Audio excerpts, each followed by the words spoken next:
Bom dia, pessoal! Sejam todos bem-vindos ao primeiro vídeo desta terça-feira e já tem algum tempo que eu venho falando aqui pra vocês, afirmando categoricamente que o Lula vai cair, ele não conclui esse mandato.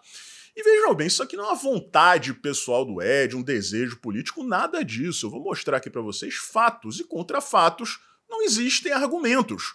O varejo brasileiro está à beira do abismo e quando esse processo for concluído, acabou. Não tem mais como. É a história quem diz isso. E para piorar a situação, se isso não for suficiente, tudo isso está acontecendo enquanto o Brasil financia a invasão russa na Ucrânia. Tudo que eu vou mostrar aqui para vocês é dado oficial, não é especulação. Tá? Então fiquem aí, vocês vão ver, né, que o que eu estou falando, o que eu estou afirmando aqui é a mais pura verdade. Antes disso, outras matérias, a primeira é essa no canto da tela, é o processo de cassação do Sérgio Moro. Nem sei como é que está essa votação, pessoal.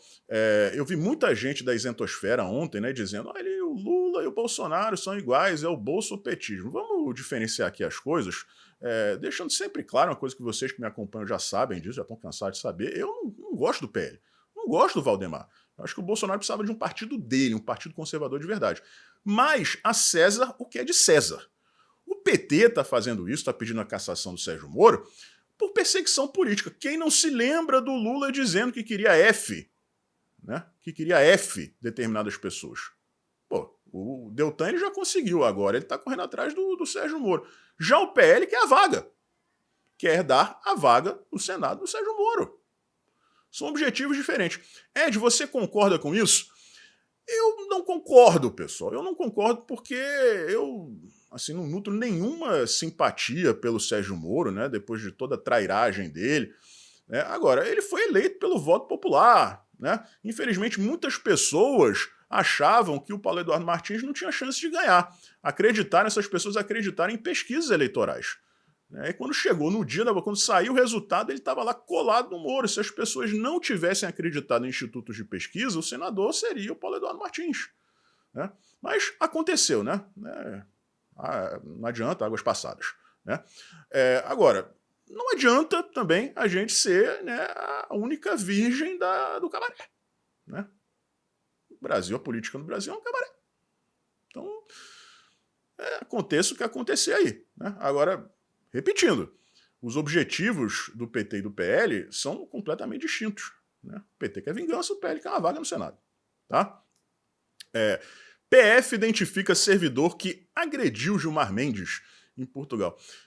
Eu não vi agressão nenhuma não, tá, ô Folha de São Paulo? Eu vi um brasileiro fazendo uma cobrança a um servidor público, né, cujo salário é pago por nós.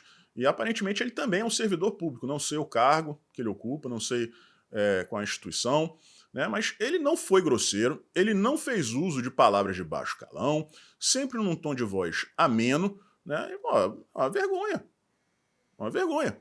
Né? E aí, a PF já identificou o cara. O que vão fazer com o cara? O que vão fazer com ele? Vamos ler aqui um print, né, com alguns trechos, né, do que o Gilmar Mendes escreveu na representação. Não bastasse a ofensa pessoal, o agente criminoso. Agente criminoso, meu Deus do céu. Também divulgou o vídeo na rede social X, antigo Twitter, para atingir um público indeterminado e ampliar os danos causados à minha imagem e à da Suprema Corte, diz Mendes na representação. O magistrado afirmou ainda que o servidor teve como objetivo intimidá-lo e desestabilizar o funcionamento da instituição, como se, né, uma pessoa falando aquilo tivesse poder de, né, desestabilizar alguma coisa. Né? Dentro de um movimento, vejam bem, articulado e coordenado de ataques aos poderes legislativo, executivo e judiciário, organizado por extremistas e detratores da democracia. Criminoso! Os caras jogam bola com a cabeça do Bolsonaro, fazem boneco voodoo de 2 metros de altura, espetam com espeto de churrasco. Né? Quantas postagens a gente não viu nas redes sociais? Pô, Adélio, você podia ter caprichado mais. Né? E essas pessoas não são criminosas.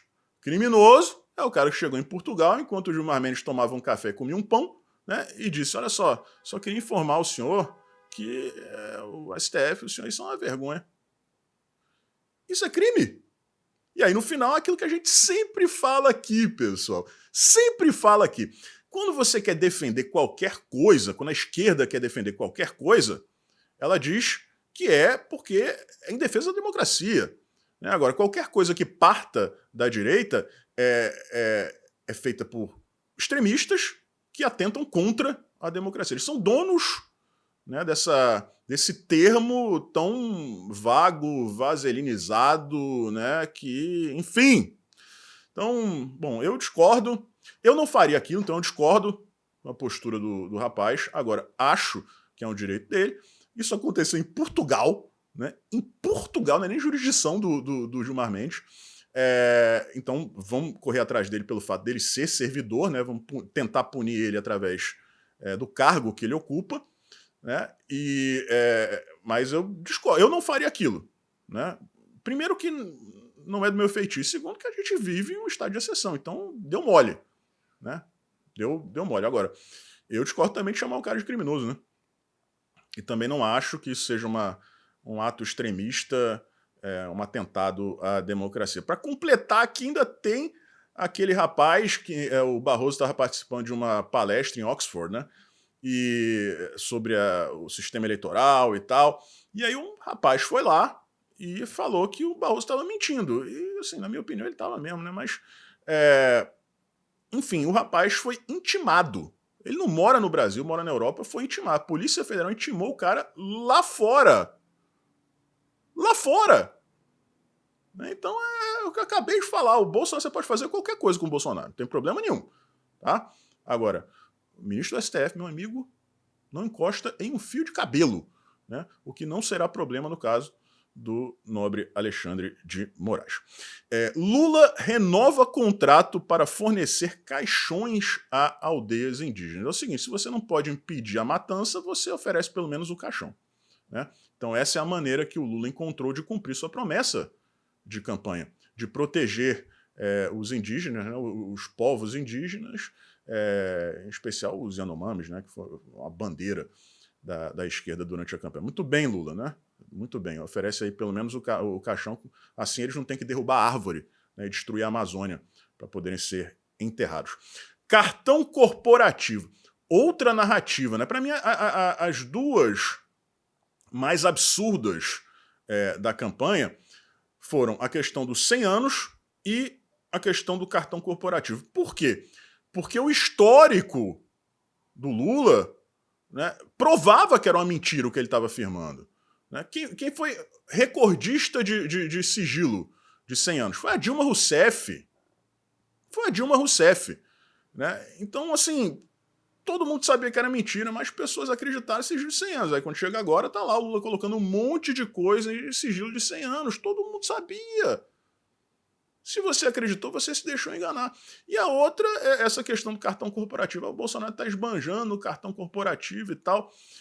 E a gente comparava com o uso do mesmo cartão corporativo nos governos do Lula, nos governos da Dilma, e era uma diferença abissal. O Lula e a Dilma gastavam muito mais. Gastos com cartões corporativos disparam no governo Lula em 2024. Apenas nos primeiros meses do ano, o presidente já gastou mais de 170 milhões de reais. Em 2023, o governo Lula bateu recordes de gastos. Ao todo, foram 430 milhões e 600 mil reais em despesas corporativas. Só os gastos com cartões de pagamento, por exemplo, foram mais de 90 milhões e 700 mil reais em 2023. O governo emitiu 1.931 cartões corporativos em nome dos funcionários da administração federal. Na média, cada funcionário teria gasto 88 mil reais só em 2024. Só abrindo um parênteses aqui, não foram eles que gastaram. Nós gastamos, né? Eles usaram o nosso direito. Então tá aí, mais uma narrativa da campanha, né, do Lula caindo por terra. Já tinha acontecido ano passado. 2024 está se repetindo, está piorando a coisa, e a má notícia né, se ele sobrevivesse, se acontecesse um milagre reverso, né, e ele sobrevivesse aí no governo até as eleições de 2026, ele ia falar a mesma coisa, e um monte de gente ignorante e alienada iria acreditar. Tá? Falei para vocês aqui no início do vídeo que o Brasil está financiando a invasão russa na Ucrânia. E eu vou provar isso aqui para vocês com dados oficiais. Eu fiquei sabendo, né, desses números através deste perfil que está aí no canto da tela, né? Então a gente sempre dá os créditos aqui, não vou, né, tomar os méritos de outra pessoa que foi a responsável pela apuração. Tá? Então tá aí no canto da tela. Eu vou trazer aqui os dados apresentados por ele e vocês vão perceber como isso é feito na surdina por baixo dos panos. Esse gráfico aí, pessoal, representa a importação de diesel, ou seja, o Brasil comprando diesel de outros países. Ali embaixo vocês veem Rússia, Emirados Árabes, Estados Unidos, Holanda, Índia, Arábia Saudita e outros. Agora vejam ali aquela linha vermelha na vertical. Ela está marcando o início do ano de 2023. Tá? E o laranja, pessoal, é a cor da Rússia neste gráfico. Agora, os números que importam aqui para a gente. No ano de 2022 inteiro, o Brasil importou 101 mil toneladas de diesel russo. Tá? O último ano do governo Jair Bolsonaro, 101 mil toneladas. Já no ano de 2023, primeiro ano de governo do Lula, foram 6,1 milhões de toneladas.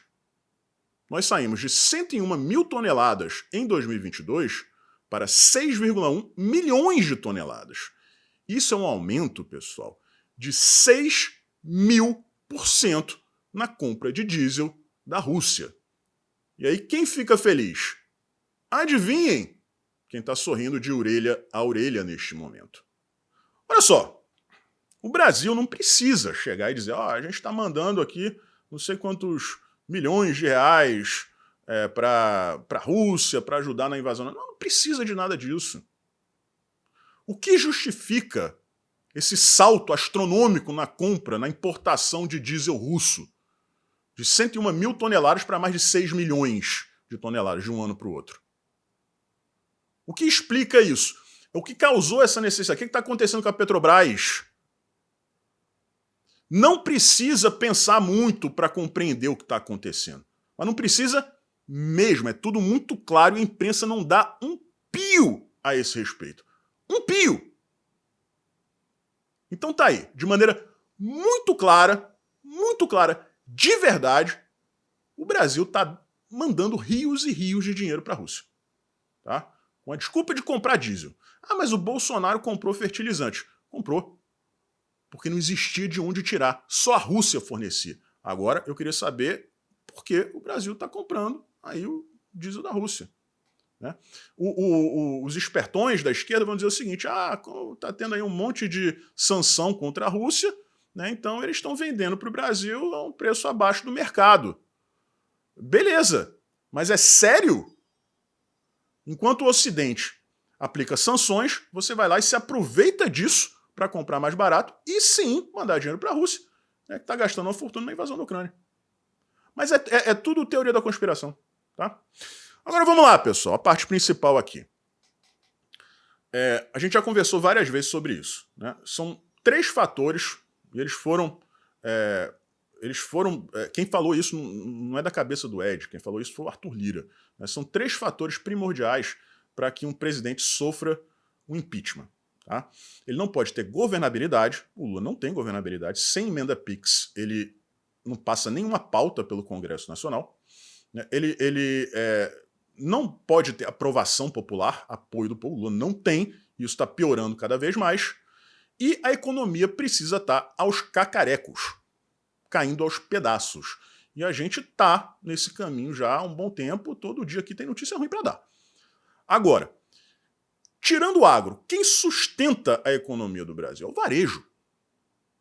É o varejo. Eu vou trazer aqui para vocês alguns dados, muitos deles fornecidos pelas próprias empresas, tá? As maiores empresas de varejo do Brasil. E aí vocês vão ver que não é exagero. A vaca está indo para o brejo. E quando esse processo aqui for concluído, isso que eu vou mostrar aqui para vocês, babau. Não tem como segurar o Lula. Tá? Vamos ler alguns prints aí rapidinho. Primeiro o Carrefour, pessoal, que fechou 123 unidades. Isso foi justificado pelo prejuízo de 565 milhões de reais no último trimestre de 2024. Na verdade, isso aí é 2023, tá, pessoal? Tá escrito errado na matéria. A rede considerou que essas lojas não eram suficientemente lucrativas para continuar operando. Já a Marisa e a Casas Bahia estão passando por processos de reestruturação, enfrentando quedas significativas nas vendas e prejuízos financeiros expressivos. E falando nas Casas Bahia, eles fecharam, pessoal, 55 lojas em 2023, resultando em quase 9 mil demissões. Estão passando por reestruturações. Já as Americanas, que está em recuperação judicial por conta daquela fraude contábil, né, mais de 25 bilhões de reais, fechou 152 lojas e demitiu quase 14 mil funcionários.